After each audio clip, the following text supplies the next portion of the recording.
Madame, je crois que nous devons lutter contre le cyberharcèlement. Toutes les personnes sur Twitter qui disent des choses négatives, nous devons les arrêter, nous devons nous assurer qu'elles ne puissent pas continuer ce qu'elles font. Live TV est devenu plus brûlant qu'une assignation à comparaître de Mar-a-Lago. Trevor Noah a retiré ses gants et a dévoilé le mystère du mariage de Melania et Donald Trump, et disons simplement que le thé était brûlant. Donald Trump était assis dans le salon, a allumé les lumières. « Salut Melania, j'ai vu ce que tu as dit sur moi aux infos, ce n'était pas très gentil. » Des tapes de main gênantes au regard de côté capable de mettre fin à des présidences, Trevor n'a rien épargné. Le public était hilar, Internet est devenu hystérique, et quelque part, Trump était probablement en train de Twitter furieusement sur un téléphone brûleur. Trevor Noah a-t-il dit tout ce que nous pensions tous? Oh, vous pouvez en être sûr. Le grand mystère est de savoir ce que le FBI a trouvé. Eh bien, selon le troisième fils préféré de Donald Trump, la seule chose que le FBI a prise, c'était son cœur. Trevor Noah n'a pas seulement fait une blague, il a brisé l'illusion avec la précision d'un assassin de fin de soirée. Assis là, imperturbable, il a dévoilé la dynamique du couple Trump-Melania d'une manière presque trop fluide, comme s'il avait attendu ce moment toute sa vie. D'ailleurs, je paierais cher pour savoir ce qu'il a écrit à l'intérieur de cette carte qu'il n'a évidemment pas vraiment offerte, quelque chose comme « Les roses sont rouges, l'amour est un mystère, j'ai eu une victoire historique au collège électoral ». Pourquoi Trump a-t-il dit qu'il avait appelé Fox et Friends? Parce que c'était l'anniversaire de Melania. Mais qu'est-ce que ça signifie? Chérie, j'ai prévu une superbe célébration pour nous aujourd'hui, je vais parler à des gens de la télé en étant assis sur les toilettes. Oh, merci Donald, ma vie est un rêve magnifique. Et tout d'un coup, le studio s'est transformé en champ de bataille d'émotions, certains spectateurs se tenant le ventre de rire, d'autres rejetant leur tête en arrière, et quelque part dans le lointain, on pouvait presque entendre le son d'un tweet furieux rédigé par de minuscules doigts. Le moment était électrique, un coup de poing comique qui révélait plus de vérité qu'un véritable reportage. Parce qu'au fond, peu importe où les gens se situaient, ils savaient. Trevor Noah a-t-il déjà reçu Trump dans son émission? Non, jamais. Mais Trump a dit de mauvaises choses sur lui? Je ne sais pas, je ne suis pas ça de près. Moi si, je suis ça de près. Trump a une irritation proportionnelle à la notoriété des personnes qui l'attaquent dans les médias. Puis vint l'incendie numérique. La vidéo s'est propagée à la vitesse de la lumière sur les réseaux sociaux, se répandant comme un scandale à Mar-a-Lago. Twitter est devenu un champ de bataille de mèmes et de commentaires enflammés. Les utilisateurs de TikTok l'ont remixé en montages viraux avec des effets sonores dramatiques, et même les médias traditionnels n'ont pas pu résister à la tentation de la diffuser en boucle. Les gros titres sont apparus plus vite que les procès de Trump, amplifiant le chaos. Certains ont appelé cela le roast ultime, d'autres y ont vu une prise de conscience enveloppée dans de l'or comique. Mais une chose était claire, Trevor avait déclenché quelque chose d'irréversible. Après quelques heures, le médecin lui a dit qu'elle pouvait rentrer chez elle et Melania a répondu « Non, je devrais rester jusqu'à ce que vous vérifiez tout.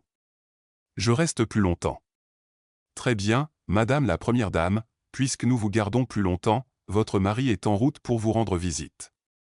Ok, débranchez-moi. On a tout essayé, débranchez-moi. Mais vous n'êtes pas sous assistance respiratoire. Je m'en fiche, essayez quand même. Trevor Noah n'a pas seulement roasté le mariage de Trump et Melania, il l'a embroché, l'a fait rôtir lentement et l'a servi avec un assaisonnement supplémentaire. Ceux qui pensaient qu'il allait éviter le sujet n'ont clairement pas suivi son travail. Il a foncé droit au but, avec une compilation des plus grands moments de gêne entre Trump et Melania, saupoudrant juste assez de vérité pour que ça pique comme un divorce très médiatisé. Les mains de Trump n'ont vraiment pas été épargnées, car cette fois, la Première Dame lui a fait des téléchargements. Trop lent. Ce qui m'a fait me demander, en regardant ça, pensez-vous que Melania était jalouse? Peut-être que c'était ça, le problème. Oh, maintenant tu veux me tenir la main, Donald? Tu es sûr que tu ne préférerais pas tenir cette orbe? Tout a commencé avec le légendaire moment où Melania a repoussé la main de Trump. Vous savez, celui où le monde entier a regardé avec une joie pure et non filtrée Melania écarter publiquement la main de Trump comme si elle était recouverte de factures d'impôts impayés. Trevor l'a ramenée sur le devant de la scène avec une précision exagérée qui a fait hurler de rire le public. Le public hurlait au moment où elle faisait un mouvement de poignet dégoûté, l'énergie absolue de « ne me touchez pas » était là, cimentant cela comme l'un des plus grands rejets de relations de tous les temps. Mais Trevor ne s'est pas arrêté là, oh non, il est allé fouiller dans le Hall of Fame des regards furieux de Melania, ces regards glacés qui transpercent l'âme et qui crient « Je préférerais être n'importe où ailleurs qu'ici ». Il a souligné que chaque fois que Trump parlait, l'expression de Melania passait de l'horreur légère à une crise existentielle totale, et ainsi, ses expressions faciales sont devenues la chute. Il a peint un tableau si vivant, si indéniablement réel qu'il était impossible de ne pas le voir, Melania, éternellement piégée dans une réalité alternative où elle doit hocher la tête et sourire pendant que son mari déblatère sur les éoliennes qui causent le cancer. Si j'avais 400 millions de dollars de dettes arrivant à échéance, j'essaierais aussi d'annuler l'élection. Cela explique aussi pourquoi Melania ne quitte pas Trump. Je veux dire, si elle divorce, elle obtient la moitié des 400 millions de dollars de dettes. Maintenant, je comprends aussi pourquoi Trump soutenait Bernie Sanders avec tant de ferveur, il voulait qu'il gagne pour que le gouvernement le rend flou. Tout a maintenant du sens. Cela explique même pourquoi Trump détruit le bureau de poste. Bonne chance pour récupérer votre argent quand vous ne pouvez pas lui envoyer une facture. Et puis est venu le coup de grâce, la mauvaise affaire d'investissement. Trevor a suggéré que leur mariage était moins une histoire d'amour qu'une mauvaise affaire d'investissement dont Trump ne pouvait tout simplement pas se défaire. Il l'a comparé à un projet immobilier échoué où Melania a lu les petites lignes trop tard, s'est rendu compte qu'elle était trop impliquée et attend maintenant silencieusement les papiers de faillite. Le public a éclaté de rire, car soyons honnêtes, la comparaison était trop précise. Mais la vraie beauté de la démonstration de Trevor n'était pas seulement les blagues, mais la livraison, le sourire en coin, le sourcil levé, la pose parfaitement chronométrée avant de délivrer une chute tellement percutante qu'elle pourrait trancher un contrat prénuptial. Il ne se contentait pas de se moquer de leur mariage, il exposait l'absurdité de celui-ci, les fissures indéniables dans la façade en or, et pendant que le public riait à s'en faire mal au ventre, quelque part dans un pantouse luxueux, Trump bouillonnait de rage, quelque part sur un canapé luxueux, Melania hochait silencieusement la tête en accord, et quelque part sur Twitter X, les mêmes étaient nés. Si j'avais 400 millions de dollars de dettes arrivant à échéance, j'essaierais aussi d'annuler l'élection. Cela explique aussi pourquoi Melania ne quitte pas Trump. Je veux dire, si elle divorce, elle obtient la moitié des 400 millions de dollars de dettes.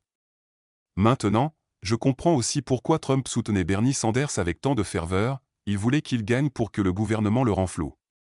Tout a maintenant du sens. Cela explique même pourquoi Trump détruit le bureau de poste. Bonne chance pour récupérer votre argent quand vous ne pouvez pas lui envoyer une facture. Clarifions quelque chose, si le mariage de Trump et Melania a bien donné quelque chose au monde, c'est bien une awkwardness en prime time et Trevor Noah a mis le projecteur ultime sur cela. Leur moment public ressemble moins à un « ils vécurent heureux » qu'à un « clignez des yeux 2 fois si vous avez besoin d'aide ». Le langage corporel rigide, les regards distants, les mains tenues de force, à ce stade, même une statue montrerait plus de chaleur. Internet se remet encore de ce moment iconique où Melania a rejeté Trump comme un vendeur trop enthousiaste. Et n'oublions pas ce discours à la Convention nationale républicaine, où Melania lisait des lignes comme une otage et Trump se tenait à côté d'elle comme un PDG qui vient d'acquérir une entreprise dont il ne sait rien. Mais la vraie question est, est-ce un véritable amour ou Melania remplit-elle simplement les dernières conditions d'un contrat à toute épreuve? Parce qu'il faut être honnête, aucun contrat prénuptial dans l'histoire n'a jamais semblé aussi légalement contraignant que l'accord silencieux qu'ils ont. Bien sûr, le monde le voit plus clairement que jamais, alors est-ce une histoire d'amour qui a mal tourné ou un partenariat transactionnel qui se déroule sur la scène mondiale? Quoi qu'il en soit, c'est de l'or en barre en matière de comédie et Trevor Noah est exactement la personne pour en tirer profit. La réaction de Trump n'a pas été simplement un effondrement, c'était un ouragan social sur les réseaux sociaux de catégorie 5, au moment où Trevor Noah a pris un marteau-piqueur à son mariage en direct à la télévision. Il n'a pas fallu longtemps avant que Trump ne libère une tempête de rage, de déni et de classique surcompensation. Il n'allait pas laisser un comédien réécrire l'histoire de son union parfaite, même si le reste du monde avait déjà vu les fissures dans les fondations. Madame Trump, Melania Trump, la couverture internationale, nous a maintenant rejoints pour discuter des médias. Comment vous êtes-vous rencontrés? Eh bien, nous nous sommes rencontrés à New York, en septembre 1998, lors de la fameuse Fashion Week. Nous étions tous les deux à la même soirée et c'est là que nous nous sommes rencontrés. Il est venu tout de suite et j'ai perdu la tête. Je devais en fait rencontrer quelqu'un d'autre. Il y avait cette grande supermodèle assise à côté de Melania, je devais rencontrer la supermodèle et il disait, voici telle et telle, mais j'ai dit, oubliez-la, c'est qui à gauche, et c'était elle. Vous l'avez aimée tout de suite? Il y avait une super chimie et une super énergie, nous avons passé un super moment. Nous avons commencé à parler et il y avait quelque chose tout de suite. Sa réponse est venue à une vitesse éclair, balayant Truth Social comme une boule de démolition. C'était bruyant, frénétique et portait l'odeur inconfondable d'un homme qui venait d'être publiquement épinglé d'une manière qui lui avait fait mal. Chaque mot portait cette énergie Trump signature, une bravade démesurée masquant une peau fine et un besoin de validation. Il ne se contentait pas de défendre son mariage, il insistait pour dire que c'était la plus grande histoire d'amour de tous les temps. L'Internet, bien sûr, s'en est donné à cœur joie, car rien ne dit relation amoureuse sécurisée comme une véritable crise sur les réseaux sociaux, avec sueur, désespoir et un refus de lâcher prise. Mes moments préférés en tant qu'animateur étaient de voir un truc sur Truth Social, ce truc de Twitter qui n'intéresse même pas les partisans de droite, je ne sais même pas ce que c'est, de toute façon. Trump a envoyé un de ses messages, disant que Trevor Noah n'avait jamais été drôle, Jon Stewart était à peine meilleur, puis il se lançait dans un dérapage en disant que ces gens-là ne réalisaient pas que s'ils se déplaçaient plus vers le centre, comme moi, ils auraient plus de suiveurs. Je me suis dit, le centre, comme toi. Je lui ai répondu, mais tu te crois au centre? Ce qui était drôle, c'était qu'un gars m'a dit, il a dit que tu n'es pas drôle, et j'ai répondu, ouais, j'ai vu ça, mais alors tu me regardes? Pendant ce temps, Fox News passait déjà en mode gestion des dégâts. Les animateurs de Late Night diffusaient des extraits, les titres s'empilaient et il n'y avait qu'une seule façon de contenir cet incendie, faire tourner l'histoire. Soudain, l'histoire n'était plus sur les apparitions publiques robotiques de Trump et Melania, mais sur les élites d'Hollywood attaquant un couple bon et travailleur. Il y avait des monologues sur le traitement injuste, des discussions sur les fausses nouvelles et des panels soigneusement choisis d'experts en relations, qui pensaient tous que Trump et Melania étaient le modèle de mariage parfait. C'était moins des infos que des relations publiques glorifiées pour étouffer le rire et pousser un nouveau récit plus flatteur. Vous êtes-vous tombés amoureux? C'était une connexion, vous avez dit que notre chimie était indéniable, notre connexion semblait naturelle. En privé, il s'est montré gentleman, affichant de la tendresse et de l'attention, mais pendant que Trump fulminait et que Fox paniquait, Melania était introuvable. Pas de déclaration, pas de commentaires, pas de sortie publique forcée, juste le silence. Et ce silence était assourdissant, car tandis que Trump prospérait sous la tension, le plus grand coup de pouvoir de Melania avait toujours été sa capacité à se retirer complètement du chaos. Elle ne se dispute pas, elle ne corrige pas les informations, elle disparaît simplement et en faisant cela, elle laisse Trump se démener pour prouver quelque chose qu'elle ne reconnaît même pas. Les médias sociaux ont vite pris le relais, la spéculation est devenue folle, était-elle en train de lever les yeux au ciel en coulisses, réservant un billet pour la Slovénie? Savait-elle même pour l'effondrement ou était-elle trop occupée à ignorer le dernier titre, comme elle a ignoré chaque tentative maladroite de tenir la main en public? Le monde avait des questions, mais Melania n'offrait aucune réponse.